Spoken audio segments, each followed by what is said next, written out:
Hi friends, welcome to Nifty analysis for 10th October 2025. ఈరోజు Nifty moment observe చేస్తే ఫ్లాట్గా open అయిన Nifty అనేది 25,155 లెవెల్ టచ్ అయ్యి అక్కడి నుంచి ఒక 25,024 లెవెల్లో సపోర్ట్ తీసుకొని మళ్ళీ హయ్యర్ రేంజ్ వెళ్ళింది. అది ఆల్మోస్ట్ 25,200 లెవెల్ టచ్ అయింది. ఈ బేసిస్లో రేపటి ట్రేడ్ సెటప్ అనేది ఒకసారి చూస్తే మనకు ఇక్కడ important support and resistance level చూస్తే మనకు 25,155 లెవెల్ అనేది ఒక ఇంపార్టెంట్ సపోర్ట్ అవుతుంది. ఇక్కడ మనం చూస్తే ఏంటంటే ప్రీవియస్గా ఒక హై ఏదైతుందో ఆ హై ఈరోజు హై అనేది 25,200 లెవెల్ అనేది ఒక రెసిస్టెన్స్ అవుతుంది. అంటే ఇన్ కేస్ నిఫ్టీ అనేది 25,200 పైన ట్రేడ్ అవ్వడం స్టార్ట్ అవుతే అది 25,270 లెవెల్ అనే టచ్ అవ్వడానికి ఛాన్సెస్ ఉంది. ఇన్ కేస్ అది 25,155 లెవెల్ అనేది ఒక క్రూషియల్ ఇంపార్టెంట్ లెవెల్. అంటే ఈ రేంజ్లో మనకు అంటే ఫ్లాట్గా ఓపెన్ అయ్యి ఏదైనా డిప్ వచ్చినా ఈ రేంజ్ అనేది సపోర్ట్ తీసుకుంటే కొంచెం హయ్యర్ సైడ్ బౌన్స్ అవ్వడానికి ఛాన్సెస్ ఉంది. 25,100 కింద మాత్రమే షార్ట్ సైడ్ ఛాన్సెస్ ఉంది.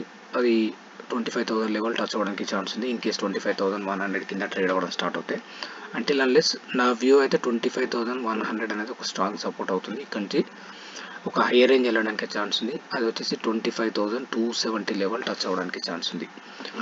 అదేవిధంగా బ్యాంక్ నిఫ్టీ అబ్జర్వ్ చేస్తే బ్యాంక్ నిఫ్టీలో ఒక 56,000 అనేది ఒక strong support range. In case ఈ రేంజ్ సస్టైన్ అవుతాయి అంటే బ్యాంక్ నిఫ్టీ అనేది ఈ రేంజ్ సస్టైన్ అవుతాయి ఫర్దర్గా 56,485 లెవెల్ అనేది టచ్ అవ్వడానికి ఛాన్స్ ఉంది ఇన్ కమింగ్ డేస్లో. మనకి ఇక్కడ మెయిన్గా అబ్జర్వ్ చేస్తే 56,000 నుంచి మనకు ఏదైతే ఈరోజు ఒక రేంజ్లో ట్రేడ్ అవ్వడం జరిగింది ఆ రేంజ్ మనం అబ్జర్వ్ చేస్తే మనకు 56,250 లెవెల్. ఈ 56,250 పైన సస్టైన్ అవ్వడం స్టార్ట్ అవుతే ఫర్దర్గా 56,485 లెవెల్ అని టచ్ అవ్వచ్చు. ఈ మధ్యలో మాత్రం కొంచెం కన్సాలిడేట్ అవుతూ ఒక డైరెక్షన్ తీసుకోవడానికి ఛాన్సెస్ అనేది ఉంది. అది 56,000 సపోర్ట్ తీసుకుంటే హైయర్ రేంజ్ వెళ్ళడానికి ఛాన్సెస్ ఉంది. ఓవరాల్గా మార్కెట్లో ఒక బుల్లిష్ వ్యూ అయితే కనిపిస్తుంది. దీంతోపాటు మనకు టీసీఎస్ రిజల్ట్స్ అనేది ఇవాళ నైట్ పోస్ట్ చేస్తారు. రిజల్ట్స్ తర్వాత టీసీఎస్ కమింగ్ డేస్లో దాని వ్యూ చూస్తే ఓవరాల్గా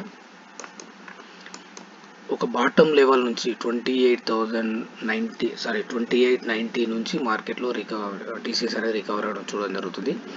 మనకి ఇక్కడ 3050 అని ఒక స్ట్రాంగ్ సపోర్ట్, దాంతోపాటు 3000 రేంజ్ అనేది ఒక స్ట్రాంగ్ సపోర్ట్. ఈ 2 లెవెల్స్ అనేది సస్టైన్ అవుతే టీసీఎస్లో ఒక హయ్యర్ రేంజ్ వెళ్ళడానికి ఛాన్సెస్ అనేది కనిపిస్తుంది. నెక్స్ట్ వచ్చేసి 3200 లెవెల్ టచ్ అవ్వడానికి ఛాన్సెస్ కనిపిస్తుంది. అంటే మెయిన్గా మనకి ఏంటంటే 3050 అండ్ 3000 రేంజ్ అనేది ఒక స్ట్రాంగ్ సపోర్ట్ ఉంటుంది. అంటే ఇక్కడ మనకు సస్టైన్ అవ్వడం స్టార్ట్ అయితే ఫర్దర్గా 3200 రేంజ్ అనేది టచ్ అవ్వచ్చు. ఇంకేస్ దీనిపైన ట్రేడ్ అవ్వడం స్టార్ట్ అయితే ఫర్దర్గా హయ్యర్ రేంజ్ వెళ్ళడానికి ఛాన్స్ ఉంది. ఓవరాల్గా రిజల్ట్స్ బేస్డ్ ట్రేడ్ మనం చూస్తే మనకు 3000 అండ్ 3050 అనేది ఒక స్ట్రాంగ్ సపోర్ట్ టీచర్స్లో. ఈ బేసిస్లో ప్రాపర్ సెటప్తో ట్రేడ్ ప్లాన్ చేస్తే ద బెస్ట్ ఉంటుంది. ఫ్రెండ్స్ మీకు ఈ వీడియో నచ్చినట్లయితే లైక్ చేయండి, షేర్ చేయండి, సబ్స్క్రైబ్ చేసుకోండి. Thank you.